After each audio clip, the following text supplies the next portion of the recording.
Hello student, स्वागत है आपका अपने यूट्यूब चैनल समर्पित क्लासेस में। आज मैं लेकर आया हूँ आपके लिए नेक्स्ट टॉपिक जिसका नाम है विद्युत धारा का चुंबकीय प्रभाव। तो स्टार्ट करते हैं आज का लेक्चर। हेडिंग है आपकी विद्युत धारा का चुंबकीय प्रभाव। जो विद्युत धारा का चुंबकीय प्रभाव है वो सबसे पहले सन 1820 में ऑरस्टेड नामक वैज्ञानिक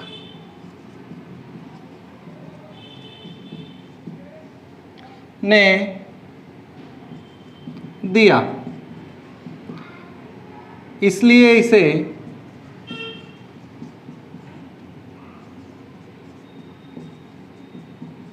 ऑरस्टेड के प्रयोग के नाम से भी जाना जाता है। ऑरस्टेड के नाम से भी जाना जाता है। इसके अनुसार अब इन्होंने अपने प्रयोग में क्या कहा देखिएगा। इसके अनुसार किसी चालक तार में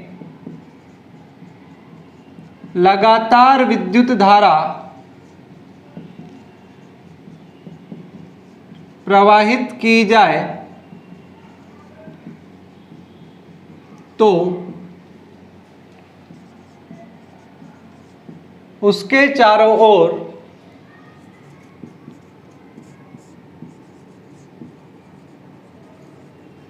चुंबकीय गुण उत्पन्न हो जाते हैं। इसे विद्युत धारा का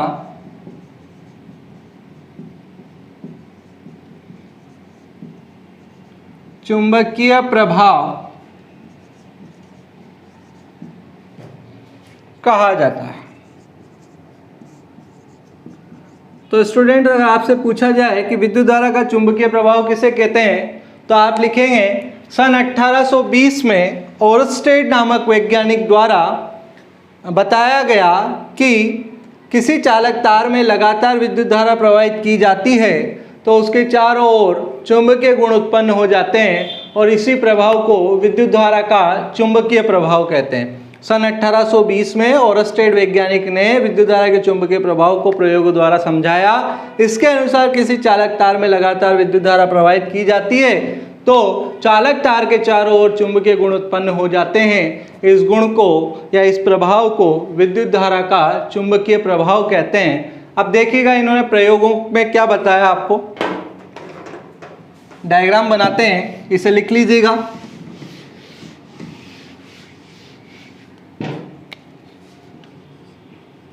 प्रयोग फर्स्ट, इन्होंने 3 एक्सपेरिमेंट किए एक ही पर।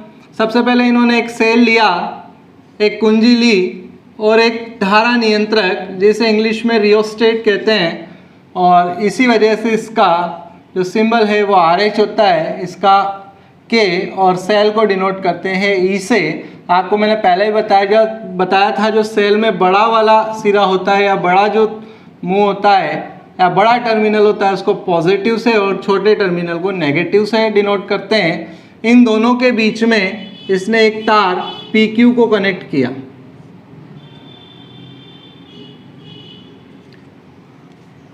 और जब शुरुआत में यहाँ पर कुंजी ऑफ थी यानी कि परिपथ से किसी प्रकार की धारा का प्रवाह नहीं हो रहा था, तो इन्होंने जब यहाँ पर कंपास बॉक्स या चुंबकीय सुई को जब ये पास में लेकर आए तो इन्होंने पाया कि चुंबकीय सुई में किसी प्रकार का विक्षेप उत्पन्न नहीं होता है, अर्थात चुंबकीय सुई अपनी जगह से नहीं हिलती है।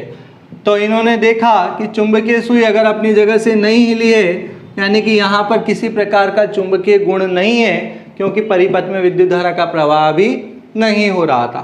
तो इसमें आप जो लिखेंगे वो है आपका उपरोक्त चित्रानुसार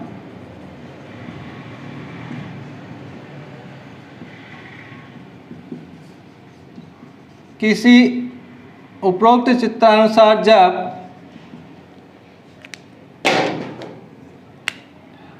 चालक तार में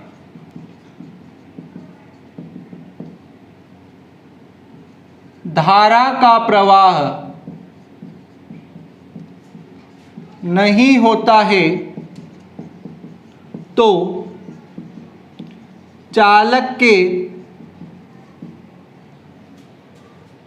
पास किसी चुंबकीय सुई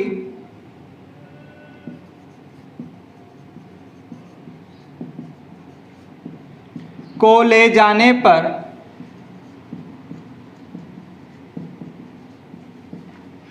उसमें विक्षेप का मान शून्य होता है। अर्थात चालक के चारों ओर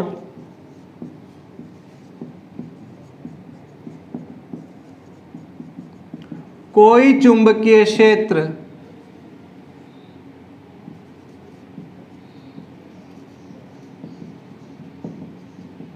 नहीं है। क्या कह रहे हैं कि जब इस परिपथ के अंदर किसी प्रकार की धारा का प्रवाह नहीं होगा तो इस चालक के चारों ओर चुंबकीय क्षेत्र का मान भी शून्य होगा। और इस स्थिति में जब हम इसके पास कंपास या चुंबकीय सुई को लेकर आएंगे तो उसमें विक्षेप का मान अर्थात इसमें किसी प्रकार का हलचल नहीं होगी। तो ये बताएगा, इससे ये निष्कर्ष निकलेगा कि यहाँ पर चुंबकीय क्षेत्र का मान क्या है, शून्य है। तो हमने क्या लिखा, उपरोक्त चित्रानुसार जब चालक में धारा का प्रवाह नहीं होता है तो चालक के पास किसी चुंबकीय सुई को ले जाने पर उसमें विक्षेप का मान भी शून्य होता है। अर्थात चालक के चारों ओर कोई चुंबकीय क्षेत्र उत्पन्न नहीं है या कोई क्षेत्र नहीं है। दूसरे प्रयोग में इन्होंने, मैं इसी में चेंज करूँगा, आप दोबारा बनाएंगे। यहाँ पर जब कुंजी को दबाएंगे यानी कि चालू करेंगे तो इससे धारा का प्रवाह होगा और धारा का प्रवाह हमेशा सेल के पॉजिटिव टर्मिनल से यानी बड़े वाले सिरे से नेगेटिव टर्मिनल की ओर जाता है। तो यहाँ पर धारा की दिशा कैसी है, आपके एंटी क्लॉकवाइज है। इस स्थिति में जो चुंबकीय सुई है वो अपने विक्षेप की दिशा को बदल देगी यानी इसमें कोई विक्षेप उत्पन्न होगा, यानी कि चुंबकीय सुई अपनी स्थिति को परिवर्तित कर देगी और नीचे की ओर झुक जाएगी। तो इसमें आप क्या लिखेंगे, उपरोक्त चित्रानुसार जब चालक तार में धारा का प्रवाह होता है तो चालक के पास किसी चुंबकीय सुई को ले जाने पर उसमें विक्षेप उत्पन्न होता है, विक्षेप उत्पन्न होता है। अर्थात चालक के चारों ओर चुंबकीय क्षेत्र भी उत्पन्न होता है।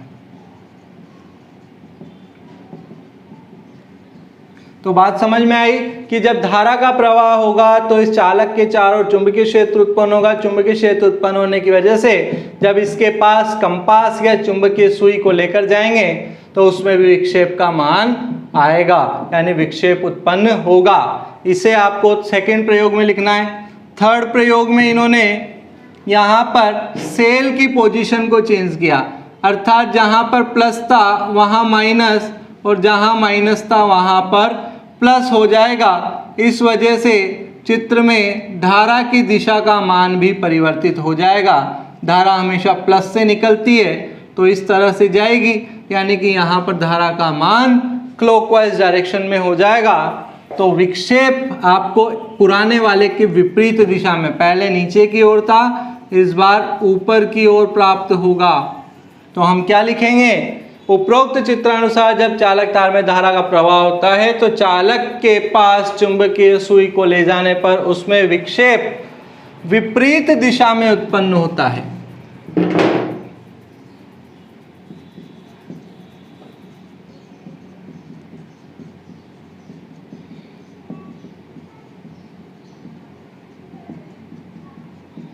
विपरीत दिशा में उत्पन्न होता है।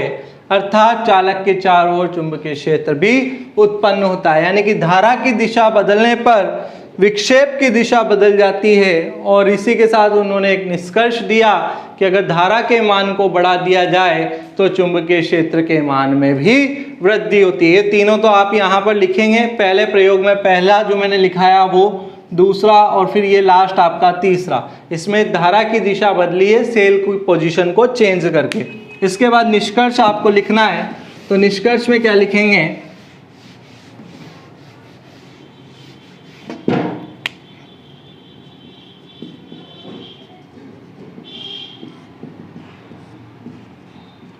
और स्टेट के प्रयोगानुसार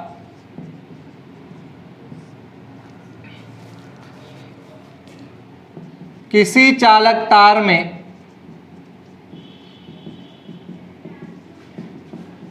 धारा प्रवाहित करने पर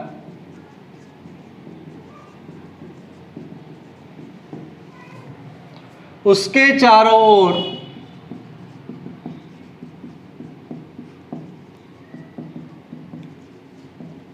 चुंबकीय क्षेत्र उत्पन्न होता है और धारा की दिशा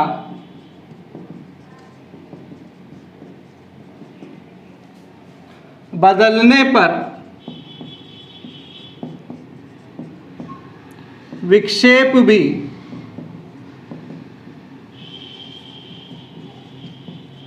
विपरीत दिशा में प्राप्त होता है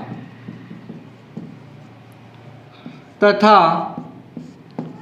यदि धारा का मान बढ़ा दिया जाए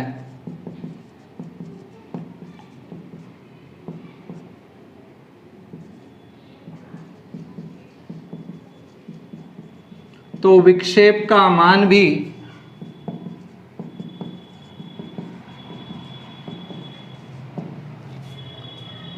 बढ़ता है।